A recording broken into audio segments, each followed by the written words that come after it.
ചേട്ടാ കൈ ചേട്ടാ ചേട്ടാ കൈ കൈ കൈ കൈ കൈ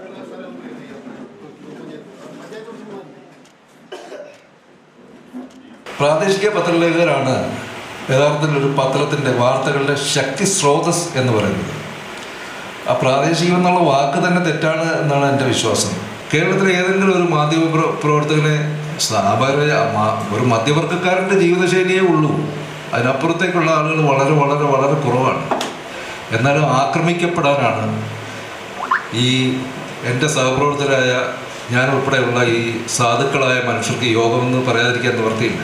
ഇന്ന് പത്രാധിപരുടെ സ്ഥാനത്തേക്ക് CEO-മാർ വന്നു, ചീഫ് എക്സിക്യൂട്ടീവുമാർ വന്നു. അപ്പോൾ ആ ഒരു അത് ഡിബേറ്റ് ചെയ്യപ്പെടേണ്ട കാര്യമാണ്. അത് ഒരു പോരായ്മയാണെന്നല്ല ഞാൻ ഉദ്ദേശിച്ചത്, അത് ഡിബേറ്റ് ചെയ്യപ്പെടേണ്ട കാര്യമാണ്. CEO-യേക്കാൾ പത്രാധിപർ ഉയർന്നിരിക്കണം എന്ന് എനിക്ക് അഭിപ്രായമുണ്ട്. അതുകൊണ്ട് പറഞ്ഞതേ ഉള്ളൂ.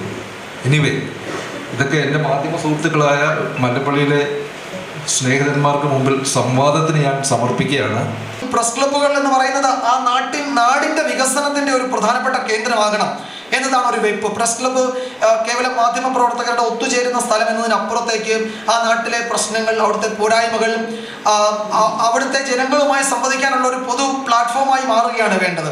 പക്ഷേ പലപ്പോഴും നമ്മളുടെ ഇപ്പോൾ പ്രസ് ക്ലബ്ബുകൾ അങ്ങനെ ആവണമെന്നില്ല. പത്രപ്രവർത്തക യൂണിയൻ്റെയും ജില്ലാ കമ്മിറ്റികളാണ് പ്രസ് ക്ലബ്ബുകൾ എന്ന് പൊതുവെ പറയുന്നത്. പക്ഷേ അവിടെ പലപ്പോഴും അങ്ങനെ ആവും എന്ന് ഞാൻ കരുതുന്നില്ല. എനിക്കതിൽ വിമർശനമുണ്ട്. അങ്ങനെ അല്ലാത്ത സന്ദർഭങ്ങളുണ്ട്. അതിൻ്റെയൊക്കെ പേരിൽ നമ്മൾ കളയുകയും ചെയ്യാറുണ്ട് അവരോട്.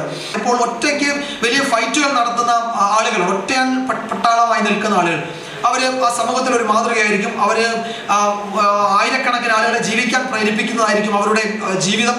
അതൊക്കെ വലിയ വാർത്തകളായി സംസ്ഥാനത്തൊട്ടാകെ ചർച്ച ചെയ്യുകയാണ്. അതൊക്കെ സംഭവിക്കുന്നത് യഥാർത്ഥത്തിൽ ഗ്രാമീണ കേരളത്തിൽ നിന്നാണ്. അതൊക്കെ വാർത്തയാവുന്നത് പ്രാദേശിക മാധ്യമ പ്രവർത്തകരാണ്. അതിൻ്റെയൊക്കെ ഹിന്റ് നമുക്ക് തരുന്നത് നമ്മൾ ഈ പറയുന്ന നഗരങ്ങളിൽ ഈ റിപ്പോർട്ടിംഗ് സജീവമായ മാധ്യമ പ്രവർത്തകർക്ക് ആ വിവരങ്ങൾ തരുന്നത് ഈ പ്രാദേശിക മാധ്യമ പ്രവർത്തകരാണ്. അവരിൽ നിന്ന് കിട്ടുന്ന വിവരങ്ങളുടെ അടിസ്ഥാനത്തിലാണ് നമ്മൾ ഇതൊരു സ്റ്റേറ്റുമായിട്ട് ചർച്ചയാവുന്ന ഒരു വാർത്താ സ്റ്റോറിയാക്കി മാറ്റുകയും ചെയ്യുന്നത്. ഞാൻ